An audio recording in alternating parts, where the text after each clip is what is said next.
Hey folks, this is Jake Davis with a wrestling recap for you. And today I'm going to talk about WWE NXT UK Takeover Blackpool II. What a mouthful. This is only the third NXT UK Takeover. And you know, it held from Blackpool, the hometown of my all-time favorite British wrestler, William Regal. Get into it. Opening match was between Trent Seven and Eddie Dennis. And I've never seen Dennis before. And Trent Seven, I think it was the first time I ever saw him in a singles match. I also should point out I was really excited to see this show today because Takeover Cardiff was amazing. It was probably the best pay-per-view. One of the best pay-per-views of the year, and was main evented by probably my favorite match of the year, which was Walter versus Tyler Bate. Now, this was a pretty good match. Some solid, fast competition, to get the crowd going, get them warmed up for the opening bout. Finish came when Seven went charging into the corner. Dennis moves out of the way. Trent hits the exposed turnbuckle. Then Eddie Dennis does a fucking razor's edge on Seven over the top rope to the floor, and Trent crashes onto a poor camera guy. Throws him back to the ring, does like this reverse brain buster, and picks up the surprise win. Wasn't expecting Dennis to get this win. It was a good showing. Impressive win, a good match all around. Next up was a triple threat match for the UK Women's Championship. It was Kaylee Ray defending against the former champion Toni Storm and the powerhouse upstart Piper Niven. The real story to this match was Kaylee Ray and Toni Storm had a serious feud, been going on for about a year now. Lots of it's a blood feud between the two of them, and Niven's kind of thrown in to do kind of like the Keith Lee spot, just use her size and agility to just keep the match fresh and crazy. This was a finisher fest, a spot fest. We're talking Canadian destroyers, pedigrees, gory bombs, all over the place in this film. Lots of near falls, lots of false finishes. To me, I always hate when you got the two babyface triple threat match and the two babyfaces are like, oh, but we're friends, and now that always sucks. These kind of issues need to be resolved and worked out before bell time. You know what I mean? Even in storyline. I didn't like that. But the match, was fine, and it was terrific. I mean, the pace got picked up and got really crazy. The finish came when Storm hits a frog splash on Piper Niven. Kaylee Ray comes out of nowhere with a super kick to knock Storm out of the ring, and picks up the pieces, pins Piper Niven to retain her UK Women's Championship. There's also this great spot in the match where Kaylee got a cover. Looks like it's over. The referee's counting 1, 2. Toni Storm slides in and virtually gives the referee a European uppercut to break the call. That was cool. I like that. Next up, kind of a grudge match: Jordan Devlin versus the big strong boy Tyler Bate. And this was the match of the night, or the match of the day, because the shit started at noon here. It's classic heel, slow the match down, keep the babyface grounded, take the crowd, elevate, take the heart out of the fighter. Just insane stuff here. Bates showing off his resilience and his strength. An insane Spanish fly off the top rope. These guys do. Would not be the craziest move of the night, however. The finish comes with Tyler Bate hits just like a spinning suplex to get the pin. It was a really badass match. Great match. Just a great match. Tyler Bate is terrific. He has all the potential to be one of the true great baby faces in pro wrestling. I mean, not since Kofi Kingston have I seen a guy with such natural charisma as a babyface connecting with the crowd. I mean, he could be up there with Ray Jr., Daniel Bryan, or maybe even the great babyface of them all, Ricky the Dragon Steamboat. Great match. Match of the night, of the day, whatever. Next up was a fatal four-way tag team ladder match for the UK tag titles. Got it? It is the reigning champions Gallus defending against the former champions Mark Andrews and Flash Morgan Webster. the former champions, the Grizzled Young Veterans, and Imperium, looking to add some more gold to their heel faction.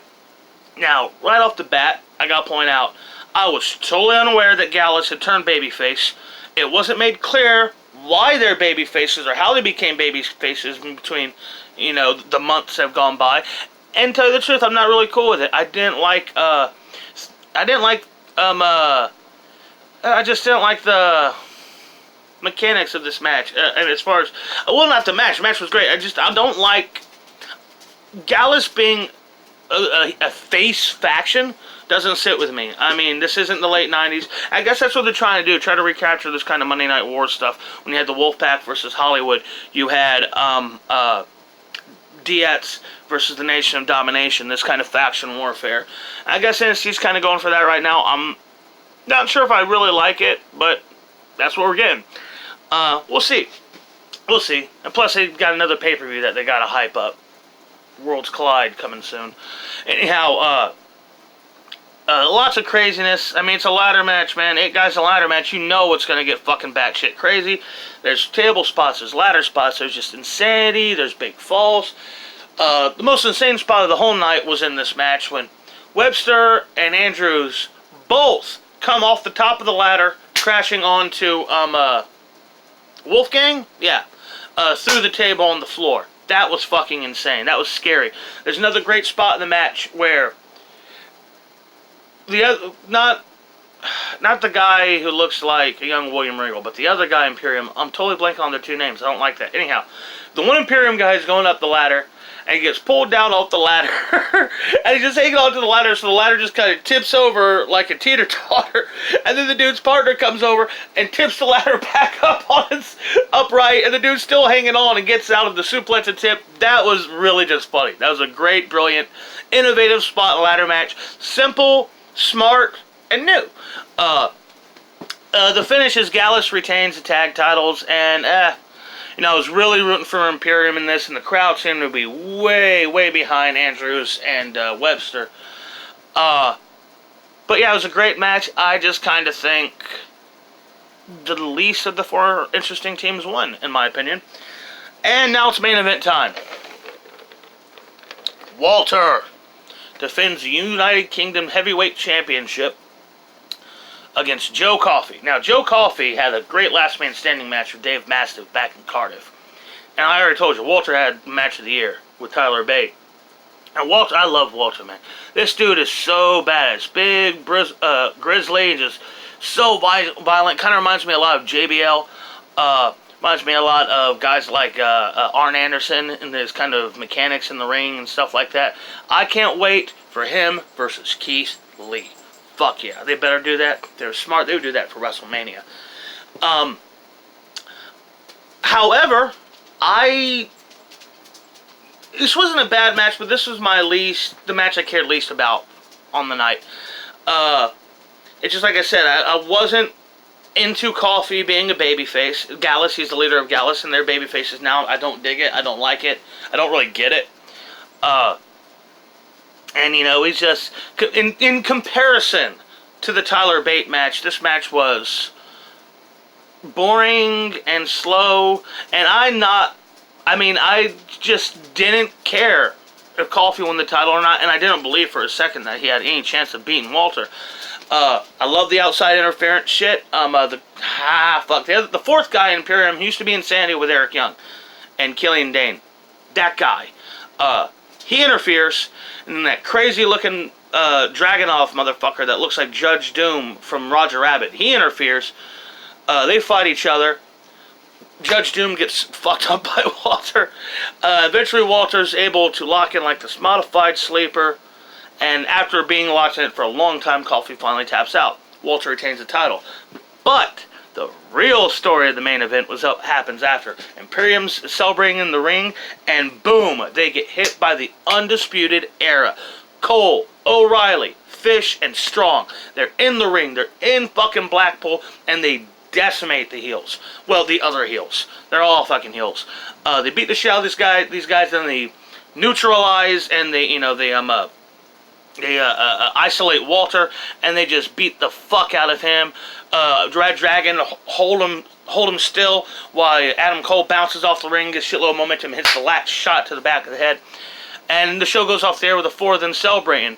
A great finish to the show, even though I thought it was a real lackluster main event. Overall, I'm going to give Blackpool II a B. Between strange formatting, I didn't like the Imperium versus Gallus matches being right back to back. I kind of felt the ladder match should have been moved to the middle, and the Devil and Bait match should have been in between the two of those. It kind of would have balanced out the energy of the show better. Anyhow, I hope y'all like the show. I hope y'all enjoyed the show. I did enjoy the show. Hope y'all liked my video.